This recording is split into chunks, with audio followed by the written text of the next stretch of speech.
Everyone, we are looking at the NBA slate in this video. It's a 6-gamer starting at 2 p.m. Eastern Time, so excited to get into it. This slate of games looks very nice. We're getting a lot of high-scoring, fast-paced teams. Should be a lot of high-scoring fantasy players. So let's get right into it, not too much time to waste. Before we get started, as always, I would appreciate if you hit the like on the video and subscribe if you have not already. The subscribers have been growing very rapidly, so I appreciate everybody that's been watching for a while and all the new people that have been watching. Hopefully they've been helping you out these videos. And you can hit the bell icon if you want to get notified and follow on Twitter for updates at the DFS process. So starting off here at point guard today, we have Luka and Harden cream of the crop at 11-1 and 10-8 respectively. I think Luka is a little bit better today just against Phoenix. I feel better about his fantasy outlook. Harden can go off at any game, but Milwaukee is no slouch defensively, and I just feel like Luka against Phoenix, I think, can score more fantasy points today, but won't blame me for going with Harden. Don't really have that much interest in the 9K range with Westbrook and Lillard. I think you could look at Westbrook, but you could easily just get up to Luka for $1,000 more. Booker's 8,600. That's going to be tough to get to. I like a couple more cheaper options. We have Ja Morant at just 7,300. I like him quite a bit. He's facing off against the Spurs. This game is going to be pretty important. I think the Spurs are ninth right now in the West, so both teams are going to try. Grizzlies want to try to win to separate, though. Spurs going to get a win to try to close the gap even more. He played 41 minutes. He played 36 in regulation. Last game only shot 7 of 22, so didn't have a good shooting game, but still put up 47 fantasy points. Just because he gets the assists, he gets rebounds, he does everything out there. He can get you steals as well. I like him a lot at 7,300 against the Spurs. It's going to be not an easy matchup because he will be matched up against DeJounte Murray, who's a good defender, but I still like Ja Morant. These games are super important for the Grizzlies, especially after they blew that one against Portland the other day. And then De'Aaron Fox at 7,900. I don't know if people will go back to him, but he took 33 shots. He was awesome. He normally does not take that many shots. I think that might be the first time this entire year that he shot more than like 25, 26 times. Normally he's just shooting in the teens. But when he's hot, as you see, he's going to shoot. But I probably don't want to chase Fox against Orlando out of all teams. So I like Ja Morant at 73. If I go a bit cheaper, you could look at Derek White. The Spurs are pretty depleted with some injuries now that Marco Bellinelli is out. Bryn Forbes is already out. And then Pop did what Pop does and just ruled out Patty Mills for the first game for basically no reason. He didn't give any reason. He just said it's keeping him out. So we'll see if he's back in there today. If he is, then at least he'll take some minutes from Marco Bellinelli and Bryn Forbes. But I think if you look at Derek White, he had a very good game. He's going to probably remain in the starting lineup, and there's just more usage to go around without Aldridge in there. Shabazz Napier, 54, looks like a solid option at point guard. He's going to start. We know the Wizards like to just play a bunch of guys, even with all the injuries. He only played 27 minutes, but if he's playing well, he's going to get the good minutes over Ish Smith. And you have 3,900 George Hill. Look to him again for value if you want. And Tyler Johnson, Chicoza was pretty bad in the first game. We could see the Nets start Tyler Johnson today, and if he does start, then 3,200 for him looks like very nice value. But right now, I think I'm looking at like Ja Morant a lot at 7,300. I feel pretty good about him. His fantasy outlook today and the matchup. I like the Spurs Grizzlies game. Might be my favorite one of the slate, just because of how important it is and how I kind of know where the production's coming from some of these teams. Like some of the teams, like the Wizards, the Nets, they can just throw in a bunch of guys, and it's gonna be like you're not gonna be surprised if everybody in that game just plays like 28 minutes. Meanwhile, I expect all the starters in this game to log like 35, 36 minutes. At shooting guard, we have Levert at 78. That looks like tremendous value. If I was playing anybody on the Nets, it would be 7,800 Levert against the Washington Wizards. You have Jaylen Brown, 7,000. Not interesting, really. I think you could look at like Evan Fournier below 6,000 at 5,900. Don't mind Dylan Brooks, 5,100. Price tag went up I think it went up a little bit, but he's still solid. He's going to play like 30 plus minutes. If he's playing well, he's going to see 35 minutes. And I think he might have been maybe a little bit of foul trouble in that game, but still, you're normally going to get 30, 33 minutes out of him. 51 for a guy that is pretty reliant on a shot. It could work out if he catches fire from deep. You're going to be looking nice, and there's no way he's going to get ownership today. And then the value play that I like a lot is Lonnie Walker. On the other side, he's played 32 minutes, played well. Probably going to play a similar amount of minutes, maybe a little bit less if Patty Mills is in. But then again, Marco Bellinelli's out, so he's been starting and he's been playing pretty well. So I think that should continue. 3,500 is a great value play for Lonnie Walker. Small forward, looking at DeMar DeRozan, 7,600 is a really nice price tag. Only small forward eligible, which might lower some ownership, but his usage rate goes up by a significant amount without Aldridge. Played 38 minutes in regulation. He's gonna have the ball in his hands a lot. He had 10 assists. He's been showing off some of his all-around game this year with the Spurs, averaging 5.6 rebounds and 5.6 assists per game. He's very efficient because he doesn't really shoot threes at all. So I like DeRozan at 7,600. Other guys that look appealing at this position, you have maybe Carmelo at 58, but I don't know if we want to play him against Boston. Rudy Gay at 53 as a tournament play. Nobody's going to play him, but I would only play him in like the big 150 entry tournaments. You have Troy Brown at 45. Decent play, but then again, we know the minutes with the Wizards are all over the place at times.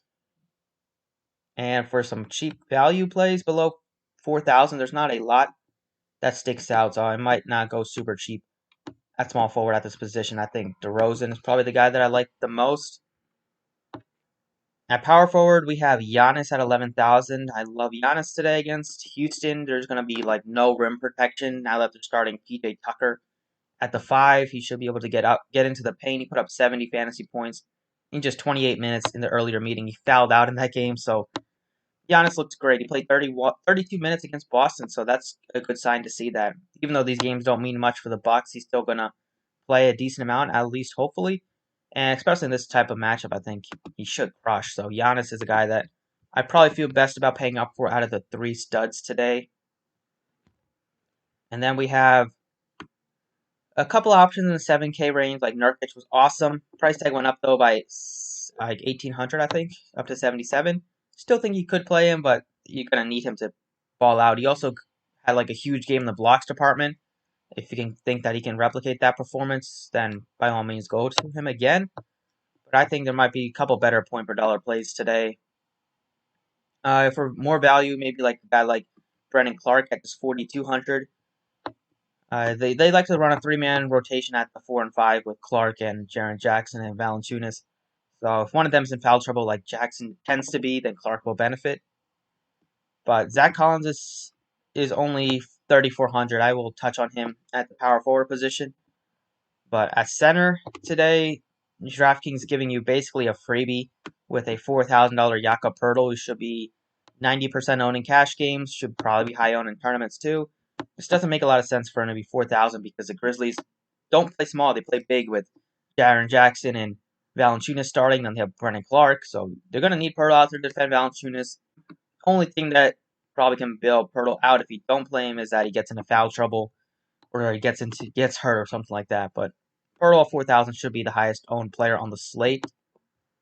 And then at the forward position, Zach Collins is only 3,400, so it's another great value play. It'll allow you to pay up for more studs, but he played 37 minutes in the overtime game, which was good to see. He also fouled out, so I think you normally can expect 30 to 32 minutes out of him. Didn't have a particularly good shooting game. He was pretty rusty, but with Collins, you're going to get some rebounds, you're going to get some points, maybe like some blocks and steals, but overall, 3,400, that's just really, really cheap. He was like in the 5Ks earlier this year before he got hurt, so we're getting a really nice bargain on him on DraftKings. So these 6 are the ones that I feel pretty good about like starting your lineup with. And I will go ahead and touch on FanDuel now. Okay, on FanDuel, starting off at point guard, you have Westbrook, then Lillard, then Fox. I still like Ja Morant at 7,500 on FanDuel. Then you have 5,500 for Derek White, 54 for Kemba, although Kemba might still be limited, although that price tag might be worth it to still take a shot on him. You have Shabazz, 53. So those are the ones that really stick out. If Tyler Johnson starts, you could take a flyer on him. So right now, I think 55 for Derek White is just pretty appealing. I think he's going to get the minutes. with some of the injuries, especially if he's starting at point guard or shooting guard alongside with DeJounte Murray. Still feel good about him. He's going to shoot, and he can kind of get you assists and rebounds too. He's not just a shooter. At shooting guard, I like Karis LeVert a lot. DeMar DeRozan, 78 for both.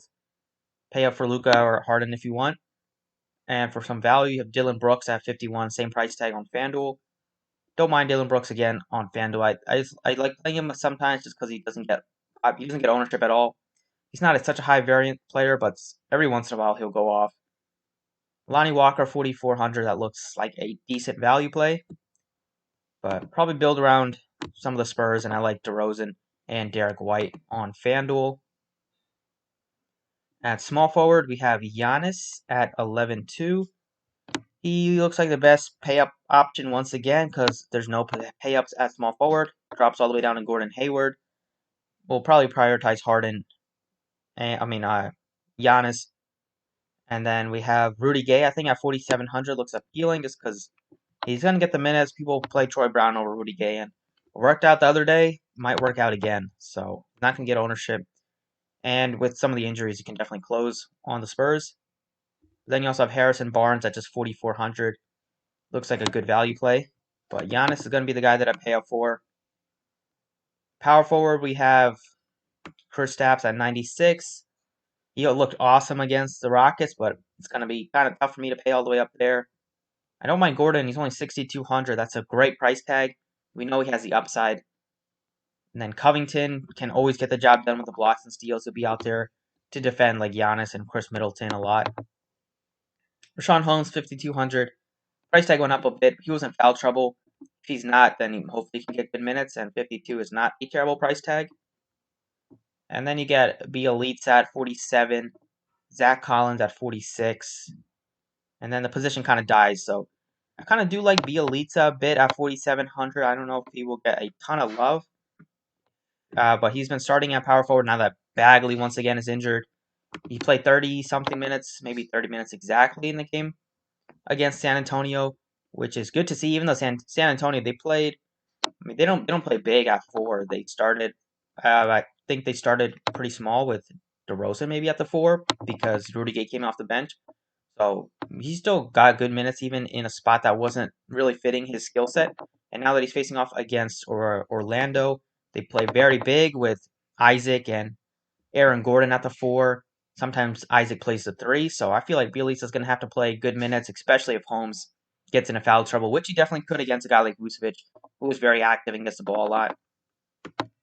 And then at center, a couple options to consider. We have Jusuf Nurkic. Nurkic is really appealing on FanDuel. I like him more on FanDuel than DraftKings just because I think he's a little bit cheaper, $200. And on FanDuel, they get you that extra point for blocks and steals. And Nurkic can rack up the blocks, as we saw. So you got 8 blocks and steals on DraftKings. That would have just been 16 points. But on FanDuel, you get 3 points each, so that turned out to be 24, which adds up very quickly.